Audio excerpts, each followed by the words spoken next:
전후 일주일 사이에만 36차례 통화와 문자가 오간 것으로 알려졌습니다. 검찰 국정감사를 앞둔 시점이나 추미애 당시 법무부 장관이 윤석열 당시 검찰총장의 수사 지휘권을 박탈한 다음 날에도 연락이 오간 것으로 전해졌습니다. 다만 범행 시기에 연락한 게 아닌 만큼 범죄 사실 증거로 보기는 어렵다는 지적도 나옵니다. 이 전 대표가 김 여사의 계좌를 관리하며 시세 조종을 벌인 건 2010년부터 12년 사이인데 연락이 이뤄진 건 한참 뒤 2020년이라는 겁니다. 이와 관련해 이 전 대표는 YTN과의 통화에서 2020년 9월 모르는 번호로 전화가 와서 받지 않자 번호수 전 도이치모터스 회장이 김 여사 측 전화니까 받아보라고 했다며 통화 당사자는 김 여사가 아닌 김 여사의 회사 직원이었다고 밝혔습니다. 또 변호사 등 관계자를 통해 각종 의혹의 사실관계를 확인하는 차원이었으나 김 여사와 직접 연락한 것은 아니었고 연결되지 않은 경우가 많았다고 설명했습니다. 이 전 대표는 지난해 발생한 해병대 최상병 사망 사건과 관련해 VIP에게 임성근 전 해병대 1사단장의 구명 로비를 벌였다는 의혹을 받기도 했습니다. 이 전 대표는 이 같은 통신 기록이 오히려 김 여사에게 청탁할 관계가 아니었다는 반증이라고 주장하고 있지만 연락하지 않은 지 오래됐다는 기존 입장과 달리 검찰 수사를 계기로 수십 차례 연락한 사실이 드러나면서 논란이 예상됩니다. YTN 신지원입니다. 축구 국가대표팀 감독 선임 공정성 논란 속에 대한축구협회 정몽규 회장과 홍명보 감독이 오전 국회에 출석했습니다. 정 회장은 논란 이후에 처음으로 입장을 밝혔는데요. 절차에는 문제가 없었다고 말했습니다. 들어보시죠. 정몽규 증인은 감독 선임 절차에 관한 국민적 의혹이 그냥 의혹에 불과하고 전혀 하자가 없다 이런 주장이십니까? 저는 그렇게 생각하고 있습니다. 혹시 지금 경기력 부진에 대한 평가를 받는 것이 감독 선임 절차에 대한 불신 이런 것들에 영향이 있다고 생각하십니까? 우선 이런 감독 선임과 모든 축구적인 측면에서 우리 국민들이 공분을 일으킨 점에서는 대단히 죄송하게 생각하고요.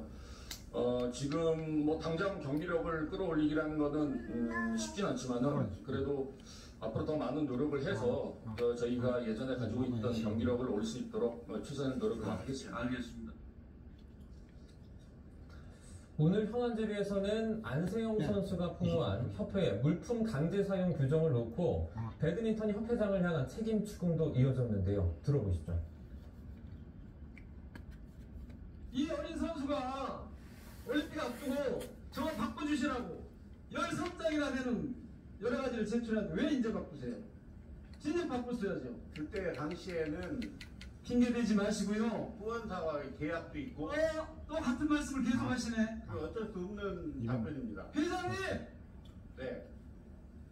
어쩔 수 없네. 왜 거기 앉아 계세요? 예? 왜 회장을 계속 하고 계시냐고. 아니죠. 그 회장 하과라고의 문제는 아닙니다.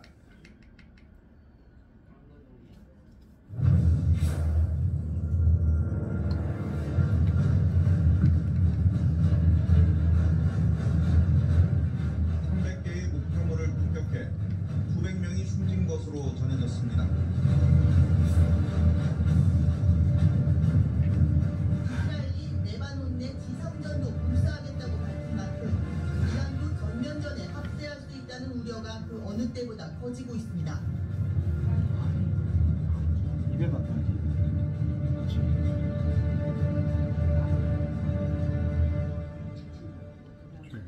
네, 이스라엘이 무장정파 헤즈볼라를 겨냥해 레바논 전역을 폭격하면서 2천여 명이 넘는 사상자가 나왔습니다. 지상전 가능성까지 나오면서 국제사회 우려도 커지고 있는데요. 백승훈 한국외대 중동연구소 전임연구원과 이 내용 좀 들여다보겠습니다. 어서 오세요. 네, 안녕하세요. 네, 이스라엘과 헤즈볼라 악연의 역사는 40년인데 이번에 있었던 공격은 좀 지금까지와는 좀 수위가 다르다 이런 얘기가 나오고 있습니다. 네, 2006년도에 그 헤즈볼라와 이스라엘 한번 전쟁이 있었죠. 근데 그 전쟁 이후에는 가장 큰, 왜냐면 이스라엘 밝힌 것은 650여 차례 폭격을 했고 1200여 곳에 그 헤즈볼라의 군사시설을 폭격을 했다고 얘기를 하니까요.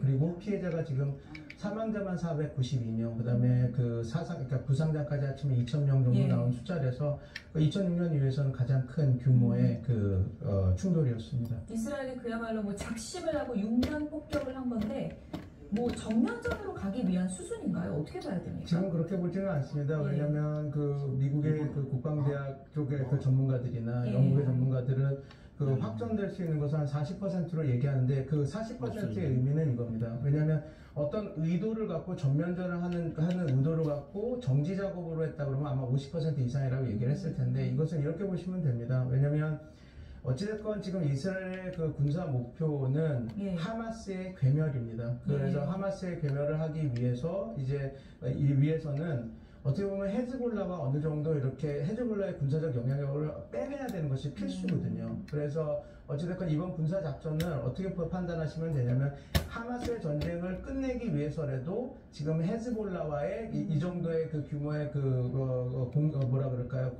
서해 충돌은 어쩔 수 없다. 그리고 이 정도로 공격을 해서 헤즈볼라의 힘을 빼야 되는 것은 어쩔 수 없는 것이다라고 이미 이스라엘군은 파악한 거죠. 왜냐면 여기서 저희가 볼 부분이 이게 있습니다. 왜냐면 갈란트 국방부 장관이 2, 3주 전까지만 해도 그 네타냐후 총리가 얘기했던 3년 전쟁, 그러니까 후티, 헤즈볼라, 이란과 싸우겠다라고 하는 군사작전에 대해서 상당히 반감을 얘기했거든요. 이건 절대 성공적인 군사작전이 될 수 없다. 그런데 지금 헤즈볼라에 대한 공격은 우리가 어쩔 수 없이 해야 되는 과정이다라는 얘기를 하고 있는 것은 이것이 확전을 염두에 두고 이란과 후티 모든 소위 말해서 저항의 축 모든 세력과 전쟁을 할 생각을 염두에 두고 하지 않는다라는 걸 보여주는 거죠. 단 그거는 있습니다. 모든 전쟁이라고 하는 것이 이런 우발적인 사건, 우발적인 피해, 그러니까 이렇게 교전이 되는 상황에서 우발적인 그런 어떤 사건에 의해서 그 전쟁에 나서는 휘발리면서 이렇게 전쟁이 되는 경우가 많아서 이렇게 좀 양측에서 충돌을 한다라는 것은 확전의 가능성이 계속 높아지는 거라고 하는 하나의 반증이기 때문에 그건 좀 조심해야 될 부분이 있지만 지금 상황에서 이것은 확전을 가기 위한 정지 작업, 이건 확전의 수순이다라고 보는 것은 좀 우리가 좀 시간을 갖고 더 지켜봐야 됩니다. 결국은 하마스 괴멸의 목적이 있을 것이다 라고 해주셨는데 하마스와 헤즈볼라 관계도 좀 설명을 듣고 싶거든요. 그러니까 하마스를 헤즈볼라가 지금 지원을 해온 거죠? 헤즈볼라가 이제 하마스를 지원을 헤즈볼라가 하마스를 지원을 해온 거죠. 그리고 헤즈볼라를 치면 그러니까 헤즈볼라가 하마스를 더 이상 지원하지 못한다면 이스라엘 입장에서는 하마스를 괴멸시킬 수 있다 이런 시나리오인가요? 맞죠. 왜냐하면 작년 10월 7일날 벌어졌던 알-악사의 홍수, 그러니까 하마스가 이스라엘을 공격을 감행했던 게 그때를 복귀해 보시면 이스라엘이 그렇게 요번에도 효과를 했다라고 하는 중고도 미사일 방어 체제 아이언돔이 완전히 형해화되고 완전히 안보 공백이 드러나면서 하마스가 성공적으로 군사작전을 성공했거든요. 근데 다 그때 했던 얘기가 이것은 헤즈볼라 그리고 IRGC가 뒤에서 그런 정보를 주지 않았다면 그리고 그거에 가능한 무기 체계를 좀 도와주지 않았다면 절대 불가능했을 거다라는 이야기들이 다 나왔거든요. 그리고 실제로 북한제 무기도 나왔다 이렇게 얘기가 나오는데 어찌됐건 그런 것들이 다 헤즈볼라와 IRGC가 이란의 혁명수비대가 지원하지 않으면 하마스가 가질 수 없는 무기들이거든요. 그러니까 지금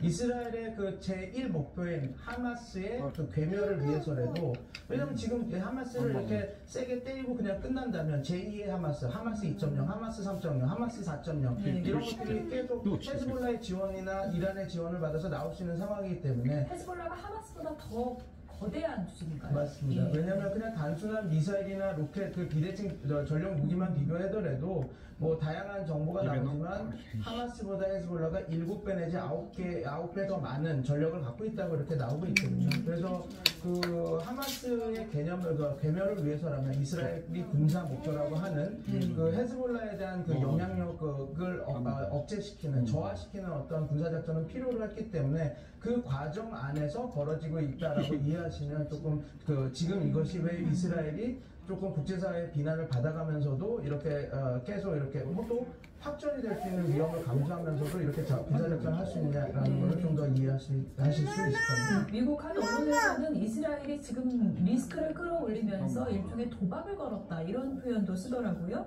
그러니까 헤즈볼라의 월경 공격을 멈추기 위해서 우리가 얼마나 단단한 결심을 했는지 그렇게 위력으로 보여주는 것이다 이렇게 분석을 했는데 그건 어떻게 보세요? 그게 지금 그래서 저의 분석과 걔를 같이 하는 분석입니다. 왜냐하면 그러니까 이스라엘 입장에서는 확전을 위해서 진짜 전면전을 해서 총력전을 가기 위한 그것이 아니라 이게 어떻게 보면 정말 리스크 초이스, 그러니까 되게 위험한 전략이긴 합니다. 그러니까 상대방 헤즈볼라에 대한 힘을 빼기 위해서 그게 왜냐하면 그게 성공적으로 되면 또 좋고 만약에 실패해서 헤즈볼라랑 전면전이 되더라도 이렇게 영향을 약화시켜야지 이스라엘 그 군에 있어서는 전략적인 폭이 전술의 폭이 늘어나는 것이거든요. 헤즈볼라가 어떻게 대응하느냐가 중요한 겁니까? 지금 헤즈볼라는 대응할 수 있는 거가 많지는 않습니다. 지금 뭐 비대칭 전력으로 아니면 이제 자기네들 특수전 요원을 사용해서 요인 암살이나 그런 것들로 갈 수 있겠지만 지금 너무 F-35나 다양한 이스라엘 군사작전을 통해서 이번에도 1200곳을 곡수를 당했다고 그러지만 저희가 복귀해 보면 과거에 그 이스라엘이 그 선제 공격을 통해서 4,000여 개의 그 미사일을 폭파시켰다고 했었거든요. 왜냐면 헤즈볼라가 그 이스라엘을 선제 공격을 할 것 같아서 미리 때렸다. 그러면 이제 지금 이스라엘이 군사작전을 지금 수행하면서 지금 헤즈볼라의 군사적 능력을 지금 야금야금 저해시키고 있는 것이거든요. 그래서 그런 측면에서 좀 바라봐야 되는 부분도 있습니다. 예. 어쨌든 지금 바이든 미국 대통령 이스라엘의 확전 자제를 촉구하고 있는데 이스라엘은 이제 고집을 꺾고 있진 않은 그런 상황인데 뭐 밀당이라고 표현할까요? 바이든 대통령과 지금 뭐 네타냐후 총리가 지금까지 뭐 밀당을 해오는 관계라는 이제 표현도 있었는데 지금의 상황은 뭐 어떻게 표현할 수 있는 거예요? 좀 밀당이긴 한데 네타냐후가 우위에 있는 밀당이 지금 계속 되고 있는 것이죠. 왜냐하면 바이든 대통령은 이미 이제 대통령이 이제 이번 대선 이후에는 뭐 해리스가 대통령이 되든 트럼프가 대통령이 되든 이제 자기 대통령이 아니고. 이제 지금 대선 국면이기 때문에 미국이 지금 쓸 수 있는 카드가 많지가 않습니다, 지금. 그래서 지금 어떻게 보면 지금 단기적인 국면이지만 네타냐후, 그리고 이스라엘 쪽에 오히려 더 운신의 폭하면서 자기네 협상력, 레버리지를 올릴 수 있는 그런 형국이죠. 그래서 뭐 미국은 당연히 그 이스라엘을 억제하고 싶겠지만 문제는 여기에 있습니다. 미국이 이스라엘을 억제하기 위해서라면 지난번에 있었던 최소한 항모 2대를 보내서 그러니까 그때 루즈벨트 먹어야지. 링컨, 아브라함 링컨